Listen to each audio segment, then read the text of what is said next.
mine, and the other branch of my family says Olivo, so it's Olivo or Olivo, it's all good. So we're going to be facing some big issues in the coming years. Our development issues are only going to get more difficult because the existing committee has given away so much of our available land. We're going to have to find a way to deal with the cap on SALT deductions, state and local taxes, including property taxes. Federal environmental deregulation hasn't even begun to make itself felt yet, and in the coming years it will. I believe that in the fall, many Democrats, many independents, and even some Republicans are going to want to vote for a woman. By itself, being a woman is not a qualification. I hear that.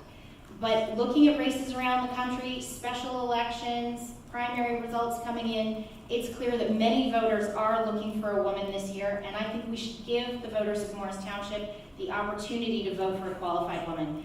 Democratic voters should vote in the primary for the candidates they believe will give them the strongest team in the fall and the strongest committee when Democrats take over the Morris Township Committee in January of 2019. Thank you. Thank you. And the next speaker will be Mark Gyorfy.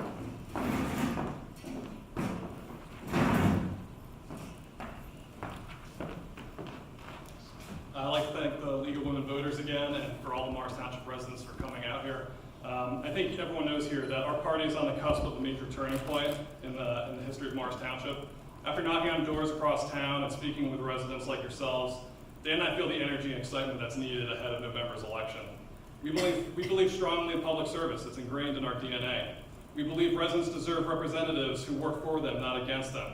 We have dedicated much of our time to serving and protecting the citizens, and we will continue to do so when elected to the Township Committee.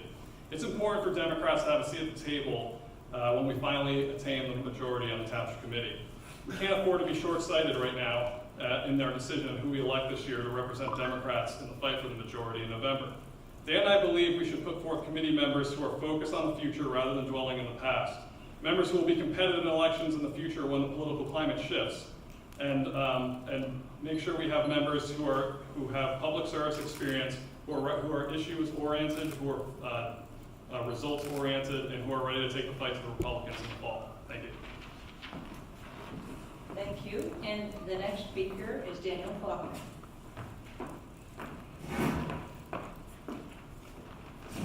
So I'll echo the thanks. Thanks for coming out on a Tuesday night. I definitely appreciate that. You know, we're at a very unique time, I think, right? In this election, you know, I was a Navy pilot, so always keep your eye on the mission. The mission is November and taking the committee seats, right? And hearing all the concerns and the questions that you asked tonight and taking those and enact those. So we can continue to have elections where we have the same candidates. You know, we've seen these play out before. We can have the limited choice we've always had up and down the ballot. Or we can put a stake in the ground and pivot towards change, right? And with the energy I think Mark and I are bringing to the table, we walk around, we canvass together. I feel like he's my second brother at this point. I talk to him more than I do my wife. So we spend a lot of time talking issues, going to resident meetings, you know, hearing all the concerns in the township.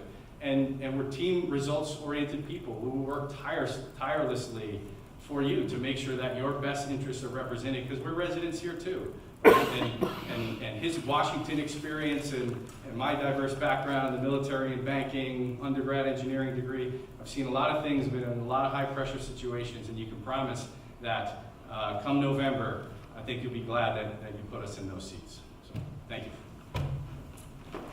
Thank you. And the final speaker for this evening will be Jeff Grayzel.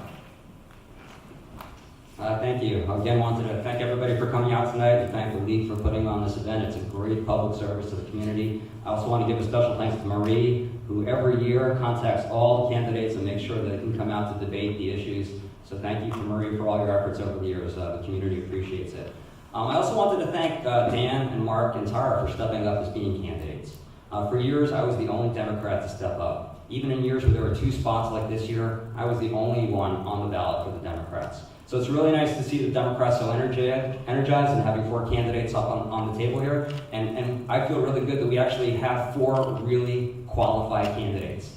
It is really wonderful not just to have 4 candidates, but 4 qualified candidates. It's a good feeling for all the residents of Morris Township that you're going to be well governed next year no matter who wins. We talked about a lot of issues tonight that affect the community, from zoning to shared services to speeding, density, lots of different things.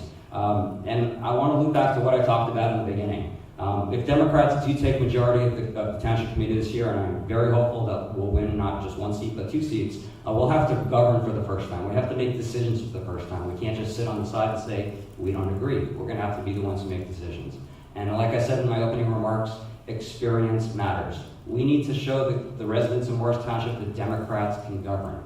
I have that experience, 6 budget processes, years of institutional knowledge under my belt. I can step in on day one and govern, and I think I can govern well. I've shown it in the past. I've communicated well with residents. I think that's a big, important thing for Democrats to think about when they go in the booth. We talked about having a woman on the ballot. And this year, the year of the woman candidate, we have an opportunity to place a woman on the ballot. Now, everybody wants qualified candidates, and I said we have 4 qualified candidates. So let's put a qualified woman at the top of the ballot to draw independent women to our side. And lastly, we talked about bonds to the community in order to win over Republican voters. I've established that over 20 years. I have lots of Republican friends from baseball and soccer and coaching, and I have a lot of those who support me already going into November, and I think that will benefit the ticket of Tara Olivo-Moore and Jeff Grayzel as we head into November. So thank you very much. Have a good evening.